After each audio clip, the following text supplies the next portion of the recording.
Hello all. Today we will be discussing the solutions for assignment 12.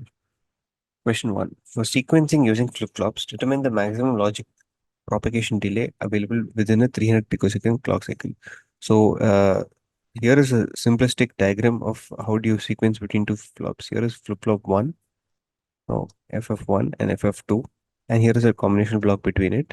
So the total delay, the clock period that you can expect is TPCQ, which is this, TPD, which is the delay over here, and your T setup, right?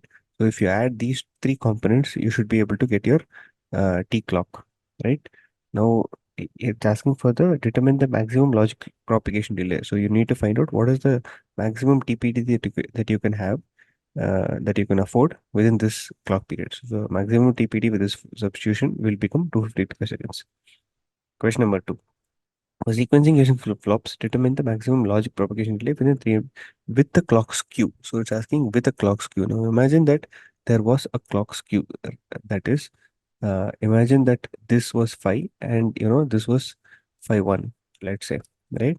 So 5-1 sees the clock, 45 picoseconds before it is before 5 sees it, right? So if you consider this as 5 and this as 5-1, 5-1 sees the clock 45 picoseconds before 5 sees it. Therefore, you need to also in the total time of your clock period, which is let's say uh, uh, which is let's say 300 picoseconds, right?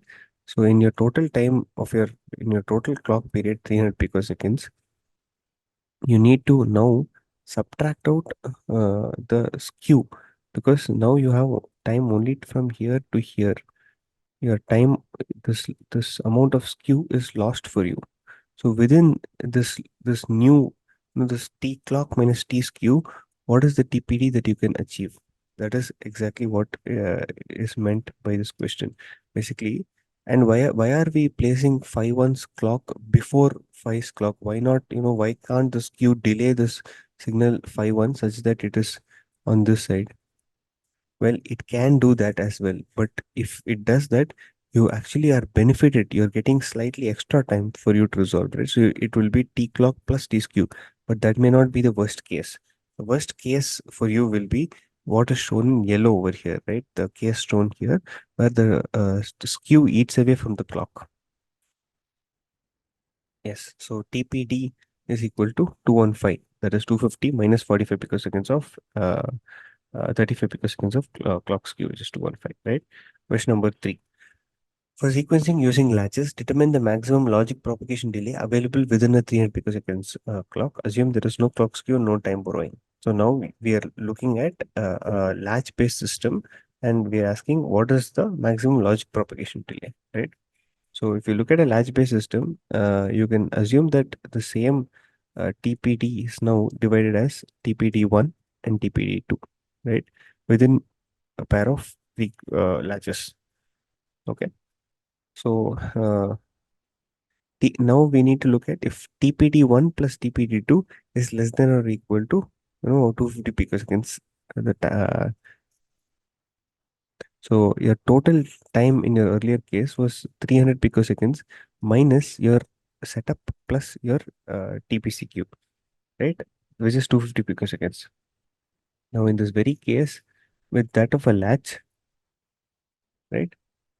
Assuming there is no clock skew, no time borrowing, the TPD max can again be the same, right? Basically, within this clock edge, which is 5-2 for you, there is a time of TC by 2, right? TC by 2 with your uh, yeah. Second. Yes. So we were discussing question number 3. Uh, yes. So for sequencing using latches, right?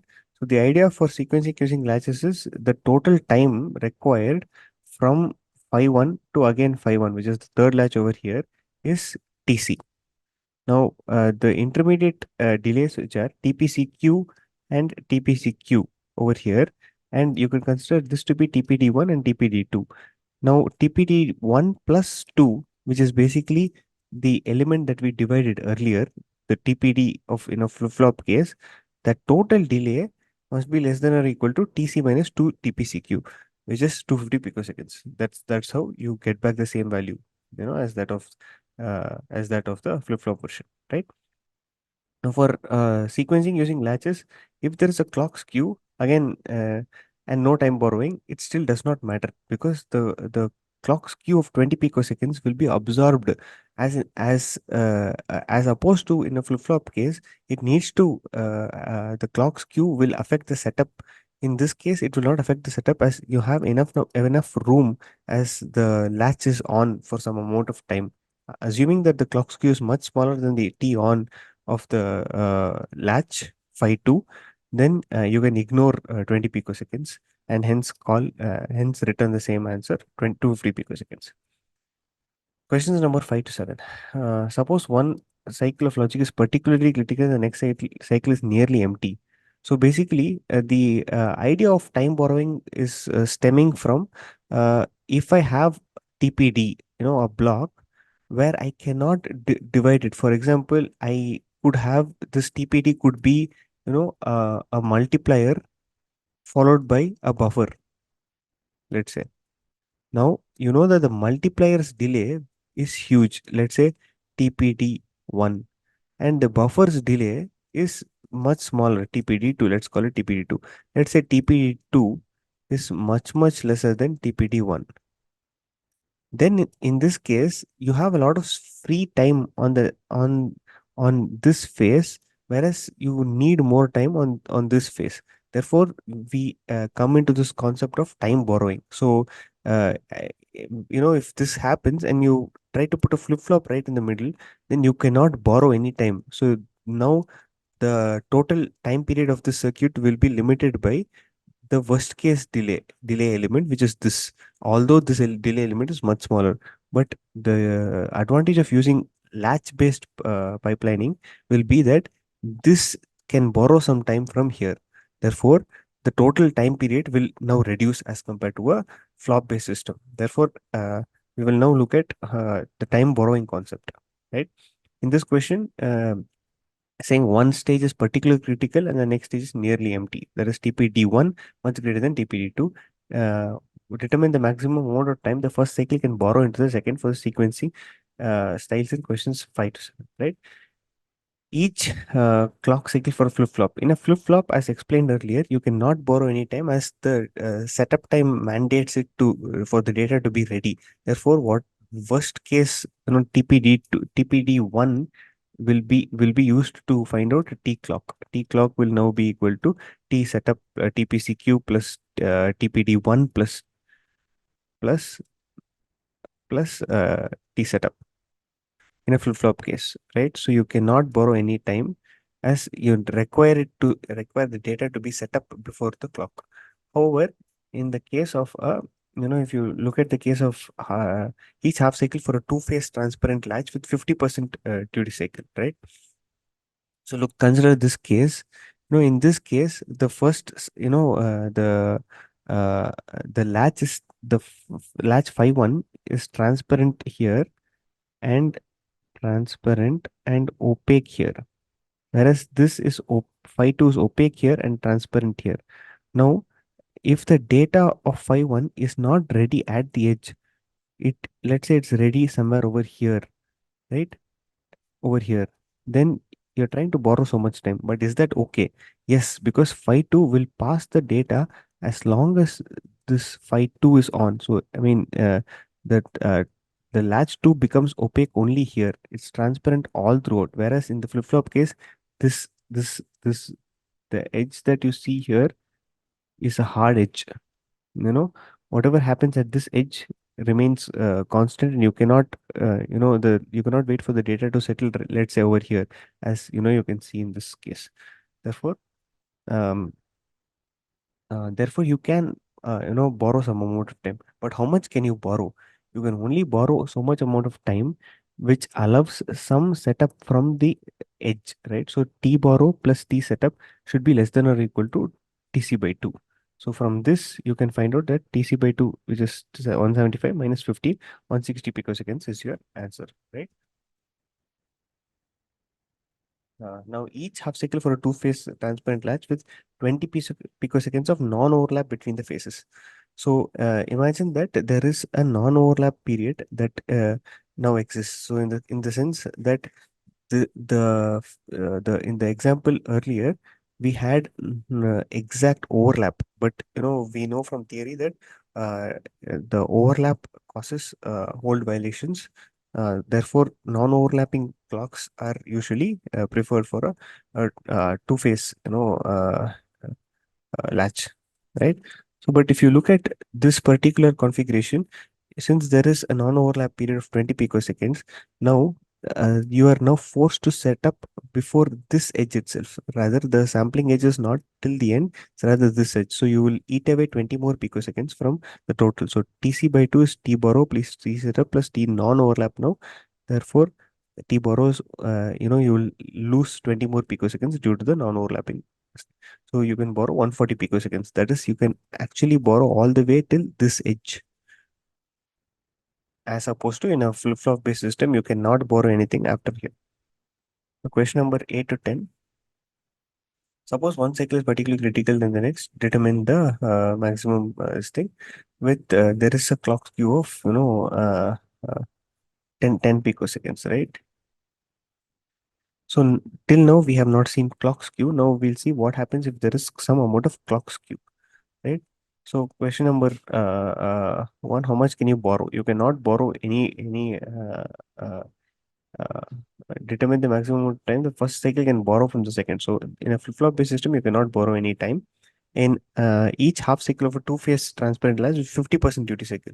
So in a 50% duty cycle, we saw that we can borrow, but how much can we borrow? Is now the T skew affecting the borrow? Yes. So in the does the skew affect a latch based system? It does not affect the latch based system if you do not have any T borrow, right? Basically, you're assuming that the skew is relatively much smaller than the T borrow time that we found out. Let's say, let's even look at this basic example, that we derived over here with, let's say, even with overlap, we said we can borrow 140 picoseconds, but usually skew is around 10 to 20 picoseconds, or even much lesser than that. So you can borrow 140, therefore 10 picoseconds of skew will not make any difference if you do not want to borrow any time. But now you're asking, how much can I borrow? Although that might I can have a T skew of 10 picoseconds. So now I need to do some worst case calculations, right? So assuming that the yellow line is what is happening. You could assume the other case like we discussed earlier. You could assume even this case for phi 2, where it is up, where the skew is moving away, but this will give you some extra time to borrow. But this is not the case we are interested in. We are interested in the worst case, which is in this, right? So in this case, T borrow plus T setup plus T skew is TC by 2, right? So you have TC by 2 of time, but you've lost your time due to the setup from this, the setup from this edge is one time.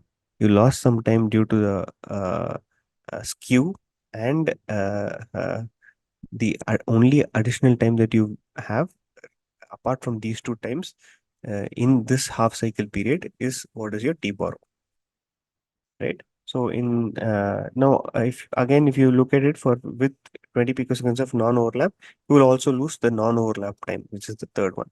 So if you calculate this, you will get about 150 picoseconds for question 9 and 130, 150 minus 20 for your question 10. Questions 11 to 12. So delta 1 is equal to 130 picoseconds, 150 and 100 and 100 picoseconds here, right? So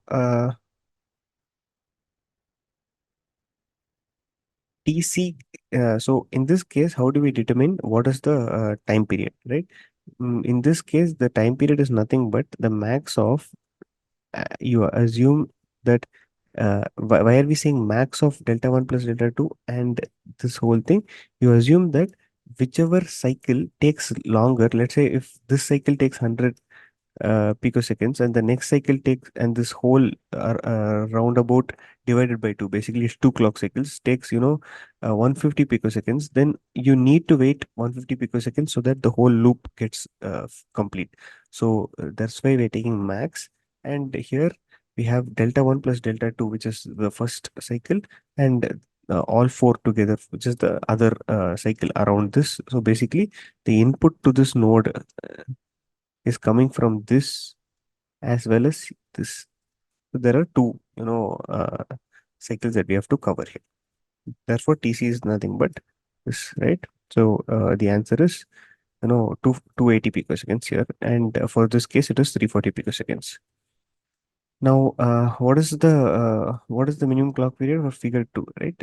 If the clock skew is zero, so here you're assuming that there is delta one plus delta two, delta three plus delta four, and you have one entire loop around this, right? So here you have 350 picoseconds or 400 picoseconds. That's why you're saying 400, max of 400 picoseconds is your answer. Now, if there is a clock skew of 30 picoseconds, does it affect, does it affect your does it affect your time? Yes, it does affect your time. You will have to wait 30 more picoseconds to be absolutely sure that in the flop based system this is possible, right? uh, so in earlier it was a latch based system where we had uh, where we had we could consider both the loops and we decide which is the max. There is a flop based system, therefore we need to consider individually what happens. Delta 1 plus delta 2 should settle delta 3 plus delta 4 because there is no time borrowing involved anywhere here.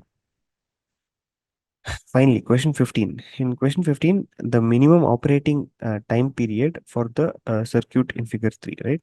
So in figure 3, this is a little tricky question where you have to look at the the you should isolate what are the sampling and sample and capture flip-flops. So let's say one pair of sample and capture is FF1 and FF4. The other pair is FF2 and FF4. The other pair is FF3 and again FF4. So if you're able to, write down what are the total, constraints that are involved for each of these sampling, sample and capture flops, you will be able to find out the operating time. For instance, for question for the red one, right? FF1 to A1 to A2 to FF4. FF1 to A1 to A2 to FF4 is the path, which is TCQ, T setup of FF4, TCQ of FF1, then A1's delay, A2's delay. If you're able to add this, right, and which is 10 plus 20, which is over here, 30, which is this, plus 15, that's the setup. This is the entire path that is going over here, right? Now, uh,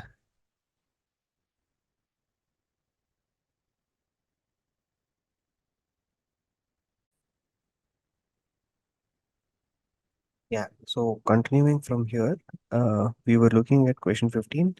Uh, Now, if I were to write down what is the total time that is required from the clock 5:1 to, let's say I call this 5:4, right? This is 5:1, and this is 5:4, 5:4. The total time period T clock plus some amount of buffering T buff that is involved here, which is three times, I'm calling this T buff, which is equal to three times this inverted buffer delay. Um, plus the TPCQ from here and the T setup and the TPD in the middle, this should be equal to TCQ. This is how you will be able to write this expression. From that expression, you write down the total delay, which is TPCQ, TPD, T setup, and subtract T buff. That's exactly what is your T clock, right? So your clock in the first case, in the first, in the red example is 60 picoseconds. In the in the other example, where in the uh, uh, no, sorry, in your black example is 60 picoseconds. In your red example, which starts from this and goes to here, right, is again, you say it goes to uh, clock goes through a buffer to this thing. You say you add the buffer delay also over here, and finally you subtract out the three buffer delays, which is this. So your in this case your delay starts from here, and in this case you have to add two buffer delays in the beginning, right? So the case in which you get the best case is 50 picoseconds, worst case is 65 picoseconds. However, you need to look at the worst case delay, because in the worst case path that you are seeing will be this. So the clock period must satisfy even the worst case path. Therefore, 65 picoseconds is the correct answer. I will just give you a minute to look at the calculation below.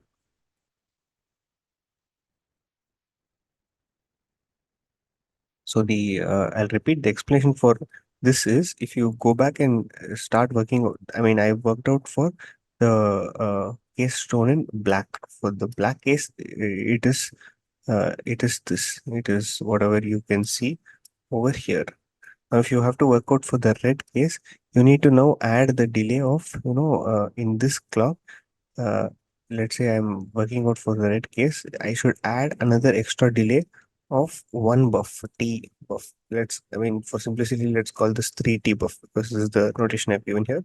So one T buff I have to add, after which will this flip-flop get activated, after which you have your TPCQ and your TPD and your T setup, right? That's how we will work it out for this case.